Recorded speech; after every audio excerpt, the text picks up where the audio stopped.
Comment éviter les blancs gênants lors d'une conversation? Il se peut que vous ne soyez pas super à l'aise lorsque vous parlez à d'autres personnes, que vous soyez timide. Et c'est vrai que l'angoisse, on ne va pas se mentir, c'est que d'un coup il y a un blanc, on ne sait pas quoi dire, l'autre personne ne dit rien non plus. Et c'est très gênant, c'est horrible, franchement c'est traumatisant.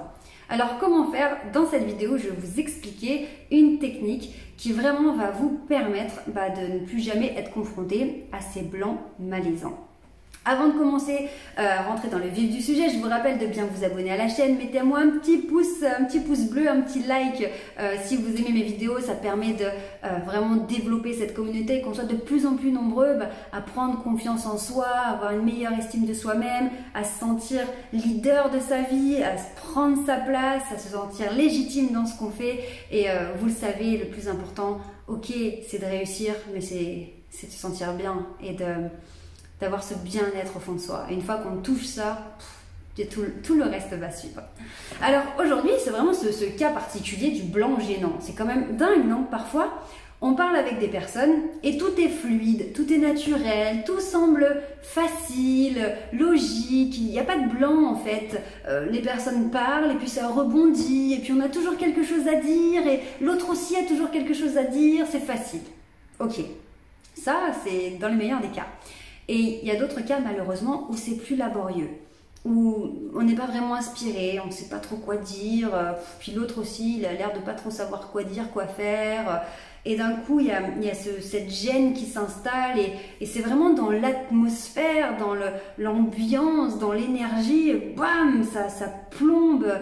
Bon, c'est très très désagréable et c'est traumatisant en fait.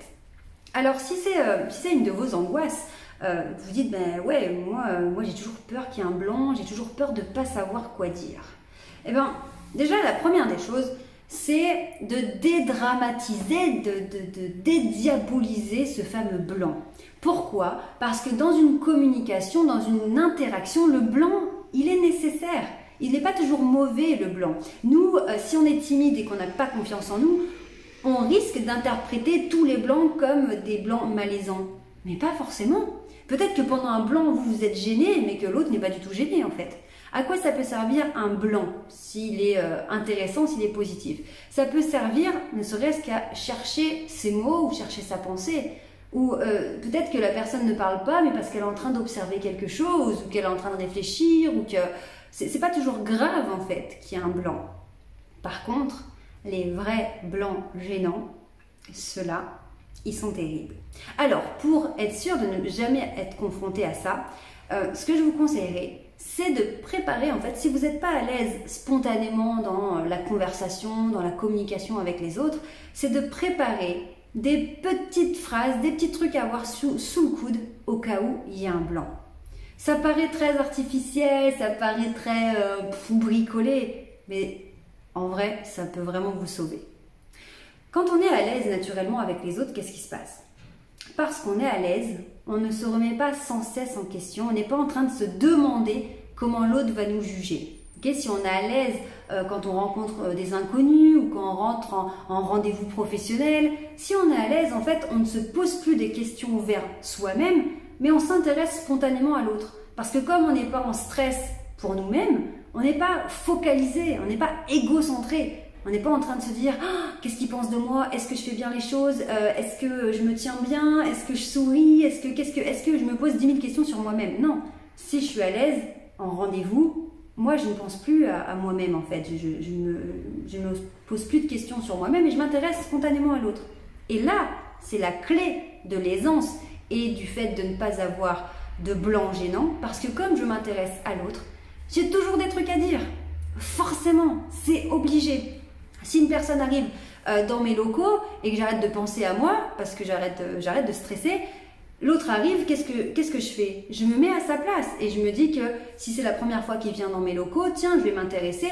Est-ce que le trajet s'est bien passé? Est-ce que vous avez eu des difficultés à vous garer dans le quartier? Est-ce que c'est la première fois que vous venez dans notre ville?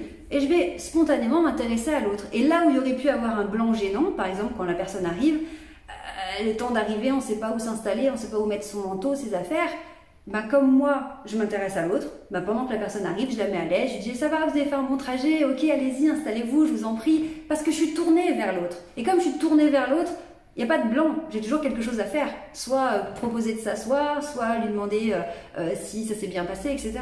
Maintenant, dans l'autre cas de figure, si c'est moi qui arrive dans les locaux de quelqu'un et que l'autre n'est pas très bon pour mettre à l'aise, qu'est-ce que je vais faire? Encore une fois, je vais être focus sur l'autre.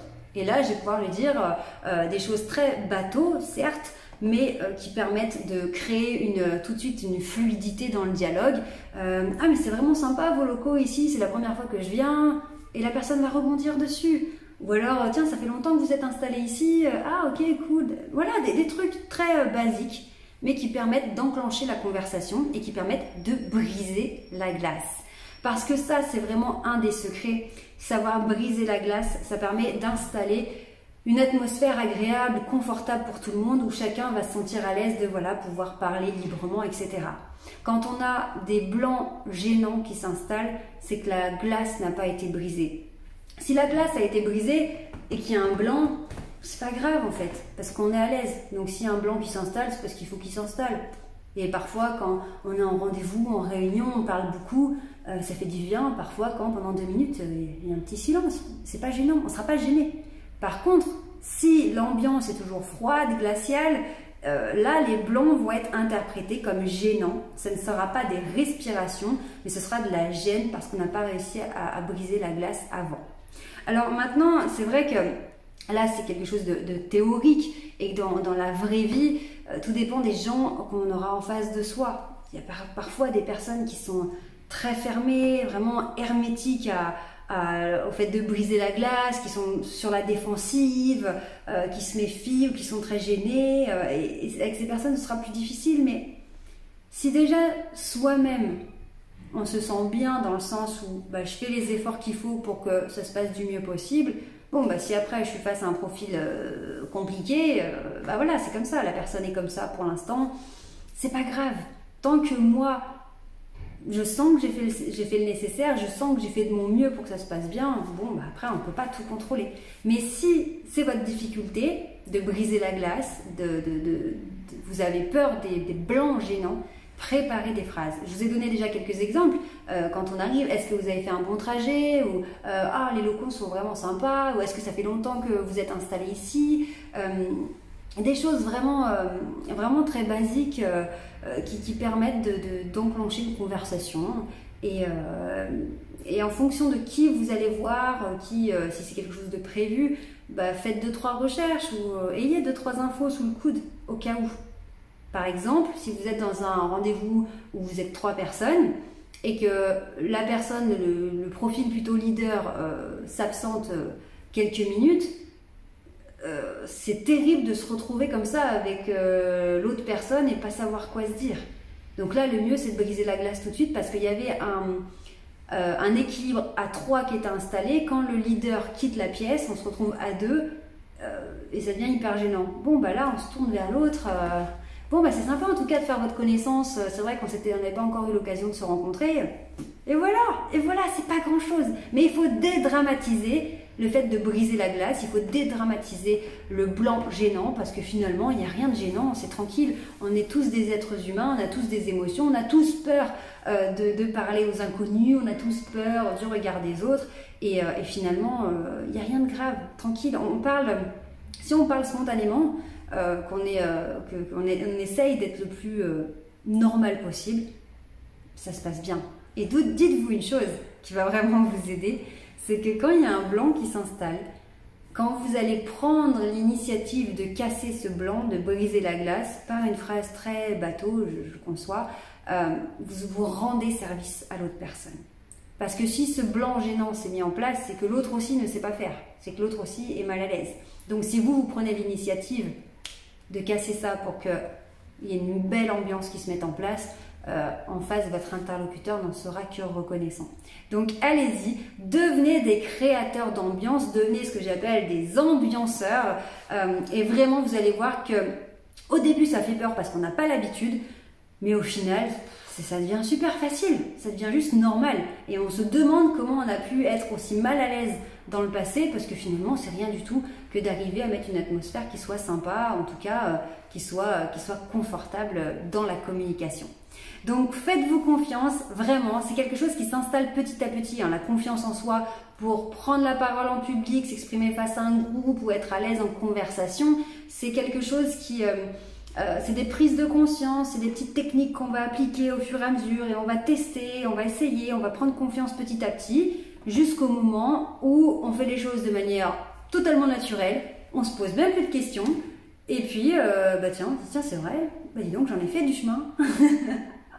Mais je vous assure que c'est totalement accessible, c'est totalement possible. Si vous avez besoin de plus d'aide, vraiment vous avez besoin d'être accompagné personnellement pour votre cas personnel, vous pouvez me contacter soit via mon site internet, soit là dans les commentaires. Enfin voilà, contactez-moi, ce sera avec grand plaisir que je viendrai vous aider. Mais vraiment faites-vous confiance, je vous assure, pour être passé par là, je vous assure que c'est possible de passer d'un état de timidité, de peu de confiance en soi, peu d'estime de soi, à finalement un état où ça roule, ça le fait et on se pose plus de questions quoi. On fait juste ce qu'il y a à faire, c'est tout. Allez, prenez bien soin de vous, on se retrouve très prochainement. Pensez à vous abonner à la chaîne pour rien rater. À très vite, ciao.